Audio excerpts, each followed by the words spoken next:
So let's take this takedown.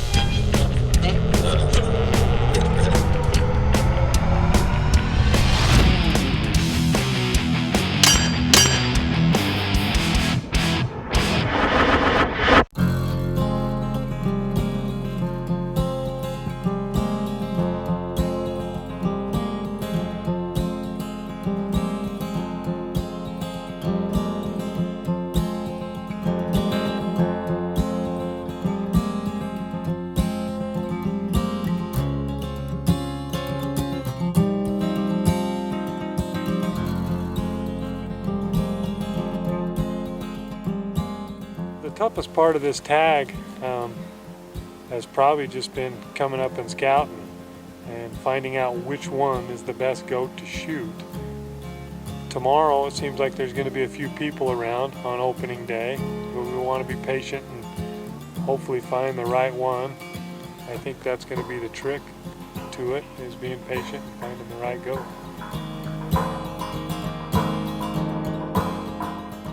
I really wanted the challenge to shoot this with a muzzleloader because we were looking through the books and it seems like a muzzleloader would be a good challenge to find one. When Craig brought the opportunity to shoot it with the Gunwerks Muzzleloader, I just thought that would be a great thing. We went and shot it today. We were out at 150 yards and it dialed in 2-3 shots. We were ready to go, and easy as that, so I feel comfortable with it, and tomorrow will be good. It's September 10th, opening morning. We were just off looking in this first basin and somebody's already taken some cracks at them. So we're going to slip down this steep canyon that we've seen some down in the pocket, but there's going to be nobody down here. I got 2 mules, I got Craig and I got Blake that'll help me pack out anything if we get it down in here. But there are ways down in there, but we hope they're undisturbed and be able to look them over and find a good one. Let's go.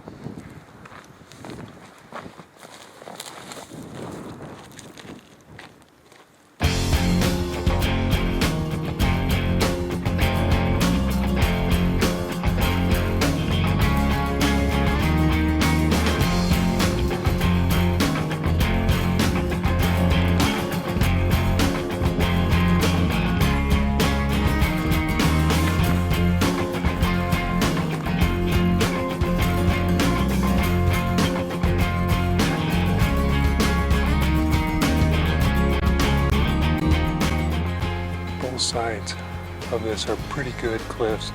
There it just drops off into nothing. So we saw 2 good ones slip off this way.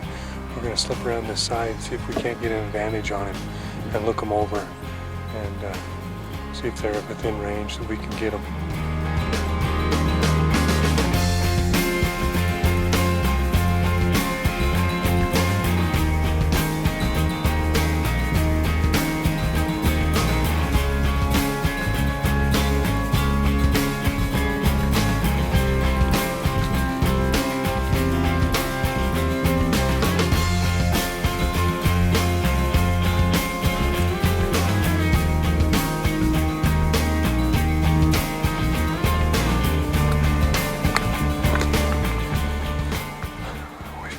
Probably 150 yards, 200 yards. We've been trying to sneak down to see him, but every time he comes under, this is so steep, he can just duck himself underneath something and slide, and you don't have a chance to even look at him. But he's by himself, and this time of year they like to be with a bunch, unless he's a decent goat. Then they like to solitaire and be by themselves. That's why we want to get a good look at him.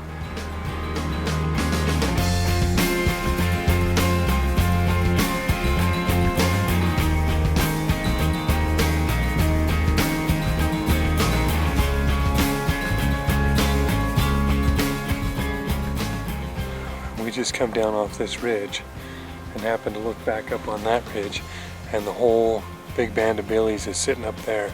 So this one gave us the slip. He slipped out over a ridge underneath us and cut across, but there's a good group of billies right there. We're going to go see if we can't pick one out from there, see what we can't come up with.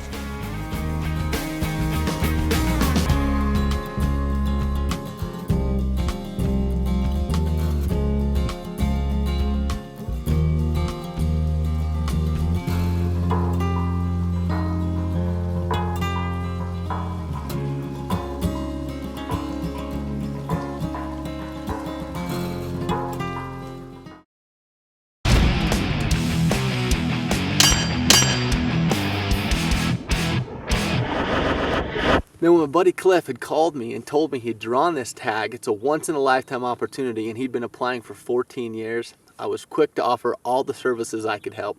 So with me behind the camera, and obviously goats plenty, it came down to the preparation and the details that Cliff had taken to learn and to score these animals and then realize the difference between a great goat and a true monster. Cliff was after the biggest goat on the mountain that he could get with the muzzleloader, and with me behind the camera, good things always seem to happen when we hunt together. So we finally found this big band of billies that Cliff had been after and scouted all summer, and we were on our way to hopefully punch Cliff's tag on a once-in-a-lifetime giant.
Yards.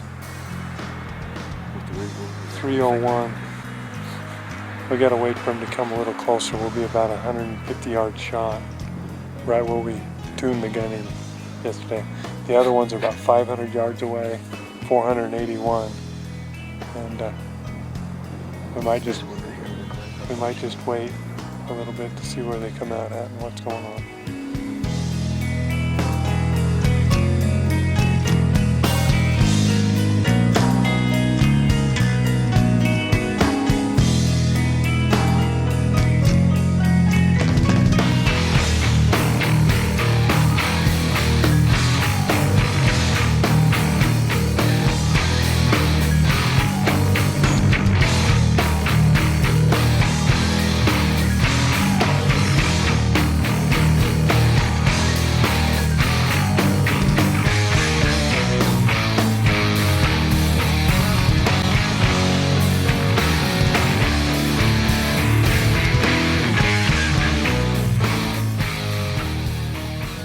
We just passed up a good goat right here.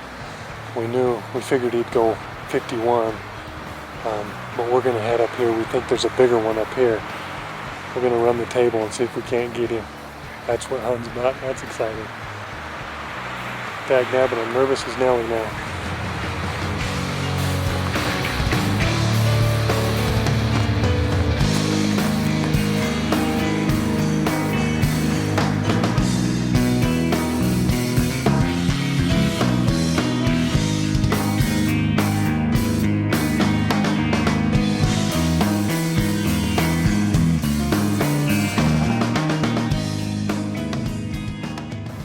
It's him. We're gonna go get him. It looks like a good one. But there's 10 good ones over there.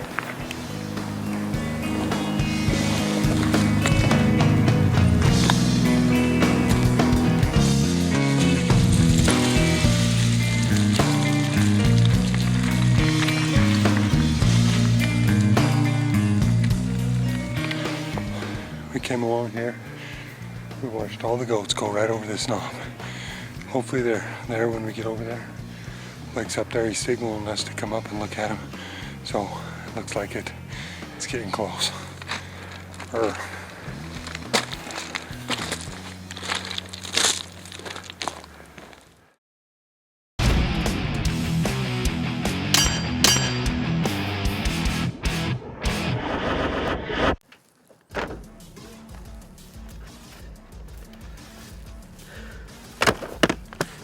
You know, this muzzleloader project's been pretty fun. But some of the same stuff's true with the muzzleloader as with the rifle. One of the most important things to do is map out what that first shot's doing. What's your cold bore shot actually doing? You know, there's some ways to increase your accuracy with the muzzleloader. I think one of them is just to never leave a shot in overnight. I just don't recommend it. It seems like that if you go to shoot it the next day, it's usually off. I've got a piece of steel over here at 4 1/4. This muzzleloader I loaned out to a friend in October to hunt some elk down in New Mexico. And it hasn't been shot since, so we're gonna see what the cold bore is actually like out of this thing. It was on when I sent it to him. I'm sure it's on right now, but we'll see.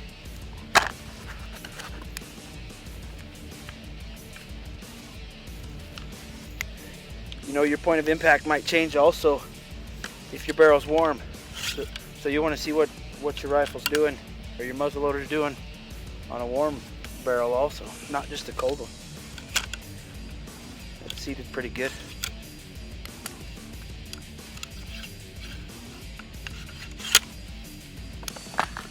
Well, put a cap in here and we'll stretch it out. See if this is 425 yards on the cold bore shots. Gonna be possible. All right.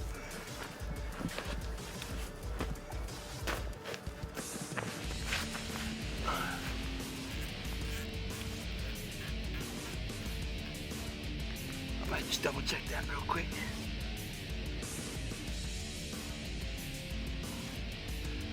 It's about 430.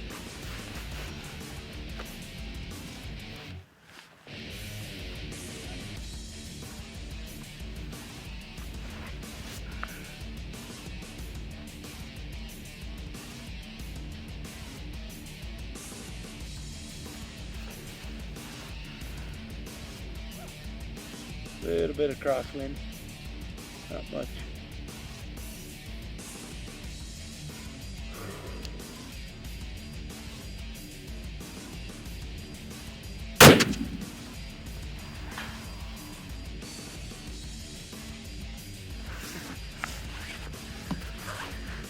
Looks like it's right in there.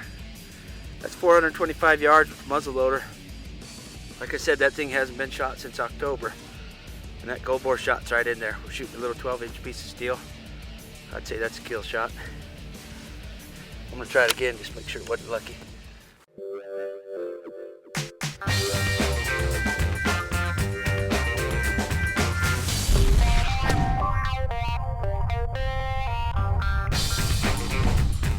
To obtain anticipated terminal performance, a bullet must create sufficient damage through the cardiovascular tissues to produce lethal hemorrhaging.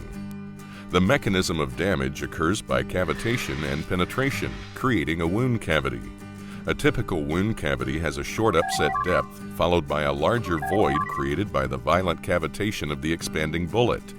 After the bullet has completely deformed, it continues to penetrate until the termination velocity of the tissue is reached. The factors affecting the wound cavity shape are bullet construction, bullet shape, and impact velocity.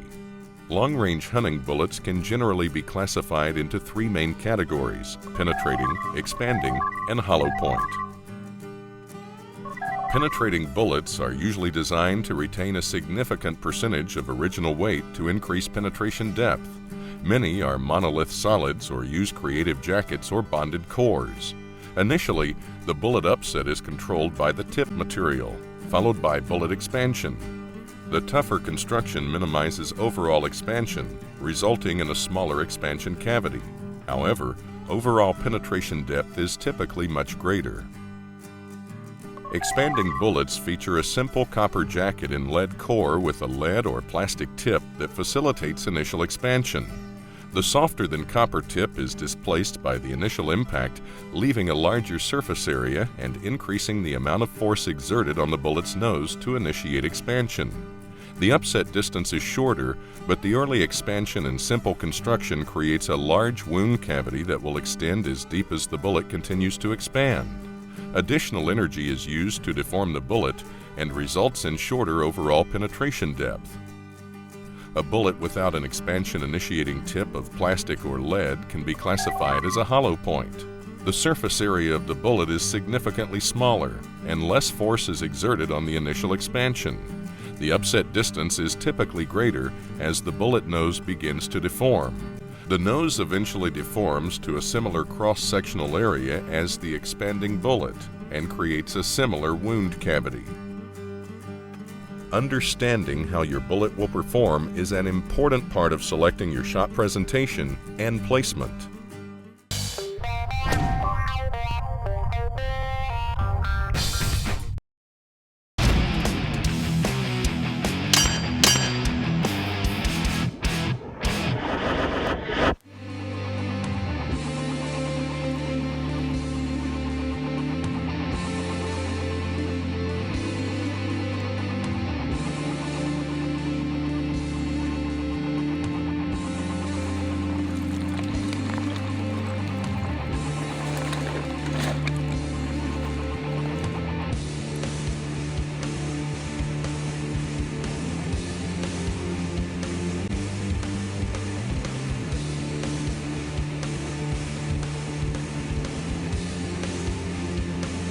How far, Blake? 189.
Hey, nice shot.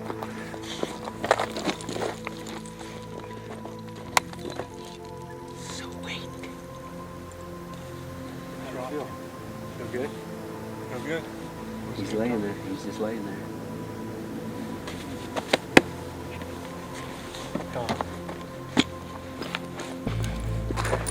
You feel good? I feel good. We've looked over a lot of goats, and that seemed, when we come around the band, he seemed to have the heaviest, and he carried his mass up good. Had a big head. Big head. He was a mature goat, had a great hide for this time of year, being September 10th. They usually haven't haired up yet. Oh, he looks good. But I think he'll 15 tape years. measure? Bring No, tape measure? I'm not that type of guy. 15 years, I'm good. Oh man, these pretzels are making me thirsty. Are you shaking? Are you No, shaking? I'm pretty good. Nerves of steel. I didn't get. My only panic is, let's get him. Let's get him. Let's get him.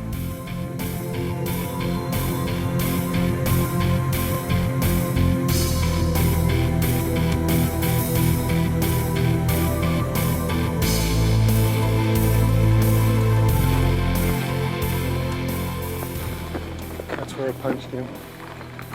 Oh yeah. And he probably went 30 yards. Let's go get him. Let's go.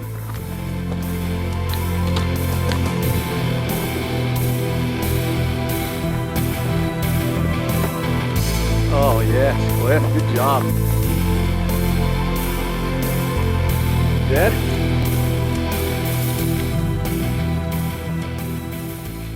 Look at that. Oh, Roman nose. Look at 180 yards, pretty good beard, good front, dense hide. I couldn't be more tickled to death. Holy cow, this is the best thing I've ever killed in my life. I think this is 200-inch buck stuff right here. Oh, congratulations. Nice job, man. Hey, congratulations, buddy. Thanks. Once in a lifetime. Was it all you'd hoped it would be? Everything that I got, I'm tickled to death. I couldn't be more pleased, and the gun performed perfect. easy, easy system. There you go. Nose down. There you go, right there. This is great. We got some work to do, but it won't be bad. We couldn't ask for him in a better spot, especially a good goat like that.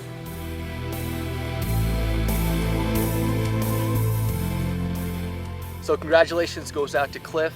After our high fives and our bro hugs there on the mountain, we truly felt like we had taken the best goat on the mountain that day.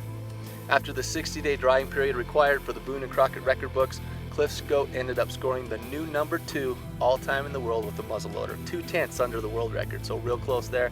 Congratulations again goes out to Cliff.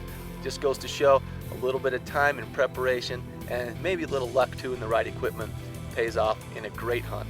Hunting apparel for long-range pursuit provided by Sitka and Kinatrek Boots of Montana.